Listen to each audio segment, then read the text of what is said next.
Hello guys, കഴിഞ്ഞ ദിവസം ഉണ്ടല്ലോ എൻ്റെ ഫ്രണ്ടും ഫാമിലിയായിട്ട് ശ്രീലങ്കയിൽ ഒരു ട്രിപ്പ് പോയിട്ട് വന്നപ്പോൾ അവരെനിക്ക് കുറച്ച് സാധനങ്ങൾ കൊണ്ടു തന്നു. ഇതുവരെ ഞാൻ വിചാരിച്ചു വെച്ചിരിക്കുന്ന പല കാര്യങ്ങളും പൊട്ടത്തെറ്റാണെന്ന് ഇവർ കൊണ്ടുവന്ന സാധനങ്ങൾ കണ്ടപ്പോഴാണ് എനിക്ക് മനസ്സിലായത്. ആദ്യം അവരെന്തൊക്കെയാണ് കൊണ്ടു തന്നതെന്ന് കാണിച്ചേട്ടെ. ഇതൊരു ജ്യൂസാണ് കേട്ടോ, ബിസ്ക്കറ്റ്, മോൾക്കുള്ളതാണ്, ചോക്ലേറ്റ്, പിന്നെ തേയിലപ്പൊടി, സിനമൺ, പിന്നെ നമ്മുടെ ഫ്രിഡ്ജിലൊക്കെ ഒട്ടിക്കുന്ന മാഗ്നറ്റ്. വളരെ ക്യൂട്ടായിരിക്കുന്നില്ലേ? എനിക്ക് ഒരുപാട് ഇഷ്ടപ്പെട്ടു കേട്ടോ. ഇത് നമ്മൾ കൺവേർട്ട് ചെയ്ത് നോക്കുമ്പോൾ, ഇന്ത്യൻ റുപ്പിയായിട്ട് കൺവേർട്ട് ചെയ്ത് നോക്കുമ്പോൾ ഇത്തിരി കൂടുതലാണല്ലോ. അവർക്ക് ഒരു ഇന്ത്യൻ റുപ്പി എന്ന് പറയുന്നത് 3.52 ശ്രീലങ്കൻ റുപ്പി ആയിട്ടാണ് എനിക്ക് മനസ്സിലായത്. ഇതിനകത്ത് ഈ സാധനങ്ങൾക്കൊക്കെ ഉണ്ടല്ലോ ഇവിടത്തേനേക്കാളും വില കൂടുതലാണ് അവിടെ. ഏറ്റവും സിമ്പിളായിട്ടൊരു എക്സാമ്പിൾ പറയുകയാണെങ്കിൽ, ഇത് 200 രൂപയുടെ ചായപ്പൊടിയാണ്. 200 ഗ്രാമേ ഉള്ളൂ, 200 രൂപയുടെ അല്ല, 200 ഗ്രാം ചായപ്പൊടിക്ക് അവിടുത്തെ 630 രൂപയാണ് അവർ കൊടുക്കുന്നത്.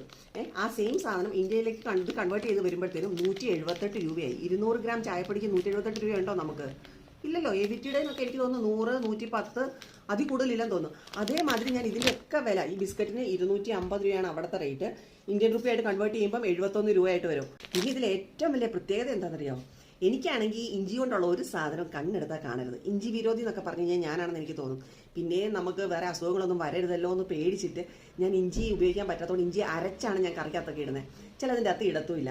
പിന്നെ നമ്മൾക്ക് ഇപ്പോൾ ഈ ഗ്യാസ് ട്രബിൾ അങ്ങനത്തെ പ്രോബ്ലംസ് ഒക്കെ വരുന്ന സമയത്ത് എല്ലാവരും ഇഞ്ചി കഴിക്കണം, ഇഞ്ചി കഴിക്കാത്തതുകൊണ്ടാണ് ഈ പ്രോബ്ലം എന്നൊക്കെ പറഞ്ഞിട്ട് എന്നെ ഭീഷണിപ്പെടുത്തുമ്പോൾ ഞാൻ എന്താ ചെയ്യുന്നതെന്ന് പറഞ്ഞാൽ കുറച്ച് ഇഞ്ചി എടുത്ത് ജ്യൂസാക്കി മൂക്കും പൊത്തിപ്പിടിച്ച് കുടിക്കുക ചെയ്യുന്നത്.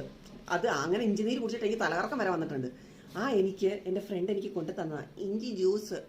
ഈ വീഡിയോ അവൾ കാണും, പക്ഷെ എന്നാലും എനിക്ക് ഒരുപാട് സന്തോഷമുണ്ട് ഈ സാധനം എനിക്ക് കൊണ്ടു തന്നല്ലോ. പിന്നെ റീനയുടെ മോള് എൻ്റെ മോൾക്ക് വേണ്ടി അവിടെ നമുക്ക് കുറേ, എൻ്റെ മോൾക്ക് മറ്റേ ഷെല്ലിൻ്റെ കളക്ഷൻ ഉണ്ട്. എവിടെ പോയി കഴിഞ്ഞാലും, ബീച്ചിൽ പോയി കഴിഞ്ഞാൽ അവിടെ കാണുന്ന ഷെല്ലെല്ലാം പെറുക്കിക്കൊണ്ട് വീട്ടിൽ വരുന്നതാണ് അവളുടെ മെയിൻ ഹോബി എന്ന് പറയുന്നത്. ശ്രീലങ്കയിൽ പോയിട്ട് എൻ്റെ കുഞ്ഞിതേ പെറുക്കിക്കൊണ്ട് വന്നു എൻ്റെ കുഞ്ഞിന് വേണ്ടിയിട്ട് 3-4 ഷെല്ല്. പക്ഷെ എനിക്ക് ഒരുപാട് സന്തോഷം തോന്നി കേട്ടോ. അവളുടെ ചെറിയ ഇഷ്ടം പോലും ഇഷാനി മറന്നില്ല. അതുകൊണ്ട് കൊടുത്തപ്പോൾ എനിക്ക് വളരെ സന്തോഷം തോന്നി. ഇതുകൊണ്ട് ഇത്ര ചെറിയ ഷെല്ലൊക്കെ ശ്രീലങ്കയിൽ നിന്ന് പെറുക്കി എടുത്തോണ്ട് വന്നേക്കും അവള്. പക്ഷെ എന്നാലും അടിപൊളിയായിരുന്നു, എനിക്ക് ഒരുപാട് സന്തോഷം. അപ്പോൾ ഈ ശരിക്കും പറഞ്ഞ വീഡിയോ എടുത്തത് ഈ റേറ്റിൻ്റെ കൺവേർഷൻ്റെ കാര്യം പറയാൻ വേണ്ടിയിട്ടാണ് കേട്ടോ.